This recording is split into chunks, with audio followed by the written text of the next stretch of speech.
Tout commence en 2013. J'ai 7 ans et je me balade sur internet à la recherche de jeux vidéo en ligne. Là, je tombe sur un jeu Astérix dont je regarde la bande-annonce.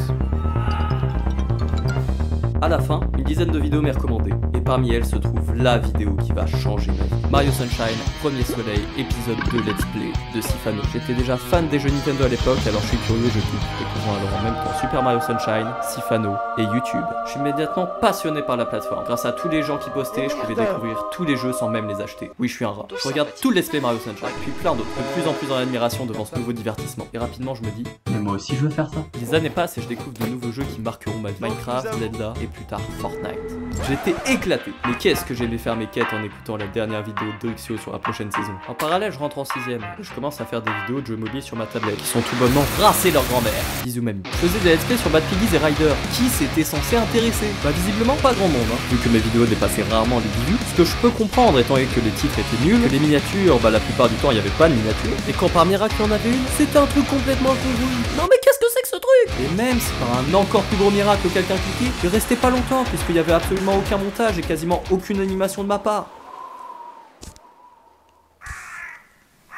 J'étais très timide à l'époque et je savais pas trop comment parler aux gens, alors encore moins comment les divertir. Et surtout, j'avais pas envie que mes parents m'entendent et pensent que je suis fou. Oui, je pense que c'est trop tard pour avorter. Je me forçais à le faire, à poster alors que j'avais pleinement conscience que ce que je faisais était nul. Mais sur le mobile à l'époque, faire du montage, c'était pas vraiment une option.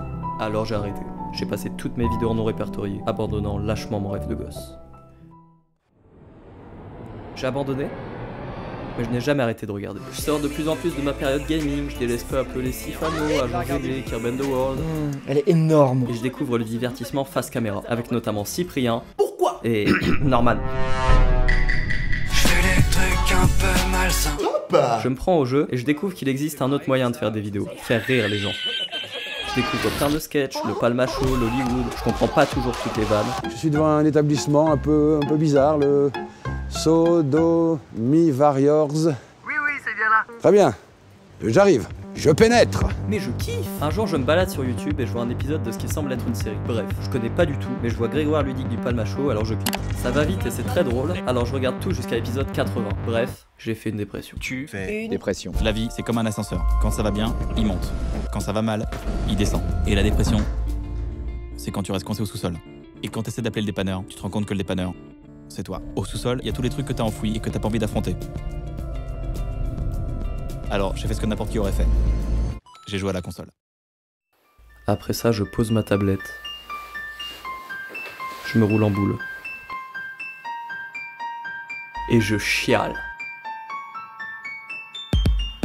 À ce moment-là, en dehors de traîner sur internet, je fais plus grand chose de ma vie. Je vais en cours machinalement, puis je rentre le soir et je m'écroule dans mon lit. J'ai aucun projet, aucune motivation, aucune envie. Et je m'en rends même pas compte, mais je vais mal. Vraiment mal. Mais je me sens enfin compris.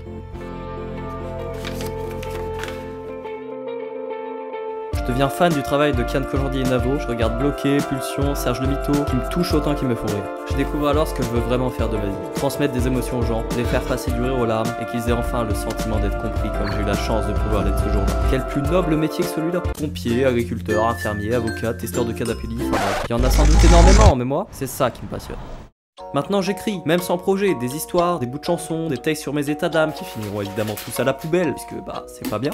Mais avec le temps, je m'améliore. Je regarde des vidéos sur l'écriture, la série La Page Blanche du Tropeur qui m'apprend comment faire, j'écris de plus en plus et j'aime ça.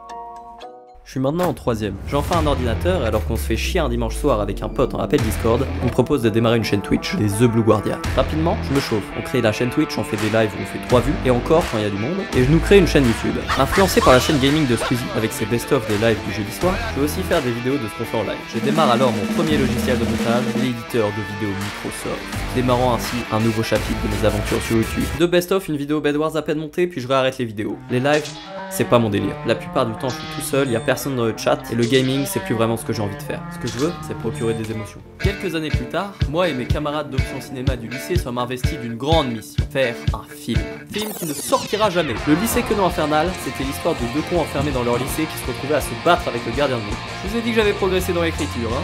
J'ai menti. Ce fut autant un échec au niveau du scénario qu'à la réalisation au jeu d'acteur. Bien allé. Le tournage était un enfer, c'était long et chiant et le film n'a jamais abouti. Durant ce foirage monumental, je décide cependant de filmer le making-of du film. Et n'ayant plus rien d'autre à faire que de passer des heures sur Clipchamp après le bac français, je parviens finalement à obtenir une sorte de making-of, vlog improvisé, qui est complètement bordélique, mais que je trouve marrant. Peu avant la rentrée scolaire, on fait une soirée avec mes potes et je leur montre le fameux making-of. Et ils rigolent tout le long. Sans même trop l'avoir cherché, je faisais enfin ce que je voulais faire des années auparavant, transmettre des émotions aux gens. Et rapidement ils me disent, mais mec, refais-en. On réfléchit un peu à ce qu'on pourrait faire et rapidement naît l'idée de faire un vlog par mois durant notre année de terminale. Je me déterre, je filme quelques trucs en septembre, je monte, on regarde ça avec les autres et ils rigolent tout le long. Ça y est, les vlogs entre potes c'est fini. Après ça, j'essaye d'améliorer le montage, je me foire, trop de trucs inutiles, on se fait chier, c'est pas grave, je réessaye, je rajoute des histoires, je fais une fiction et je m'améliore de plus en plus. Quand je monte pas, je suis en cours ou dehors avec mes potes. On fait plein de nouvelles expériences et je passe l'une des meilleures années de ma vie, avec des souvenirs de chaque mois. Enfin, pas exactement chaque mois. Ça me prend énormément de temps et en parallèle, je fais de plus en plus de sorties. Je joue dans une pièce de théâtre, je passe le bac. On prend notre revanche sur l'année précédente en faisant un putain de bon film. N'allez pas nourrir les signes. Premier lien en description, allez liker, on veut passer devant Wake. J'ai quand même terminé cette année par un ultime vlog de au revoir à mes potes, leur disant à quel point ils sont importants pour moi et à quel point ils m'ont aidé à surmonter mes peurs tout au long de cette année. Mais c'est fini. Je dis adieu au lycée et je me retrouve en prépa pour devenir ingénieur. Un peu par défaut. Les études sont sympas, mais l'ingénierie ne me passionne pas spécialement. Pas autant que faire du contenu. J'ai toujours voulu faire des vidéos, mais et si c'était trop tard? Et si j'étais passé à côté de ma vie? Je veux faire des vidéos depuis 11 ans maintenant, mais je me suis jamais lancé. Par flemme ou juste par lâcheté. Je crois que j'avais peur de ce que les gens allaient dire de moi, d'échouer lamentablement et de décevoir mes proches. Et je crois aussi que j'en ai plus rien à foutre. Si je me lance pas, je le regretterai toute ma vie. Ça va être dur, mais je dois le tenter. Et enfin assumer pleinement ce qui me passionne, faire des vidéos. Et justement, j'ai un projet qui me trotte dans la tête depuis un petit moment. En fonction du nombre d'abonnés que j'aurai le 24 juin 2025, je ferai 100 mètres de plus. En gros, si j'ai 10 abonnés, je fais 1 km, si j'en ai 100, je fais 10 km, si j'en ai 1000, je fais 100 km, etc. etc. Tu as capté. Et je te laisse imaginer jusqu'où ça peut aller. Peut-être jusqu'à Maubeuge.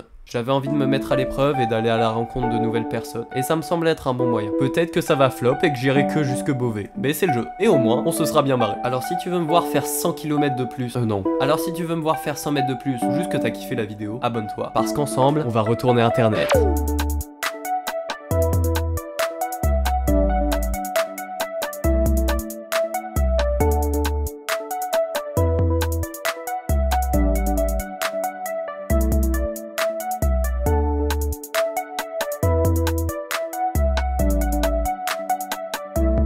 Bim!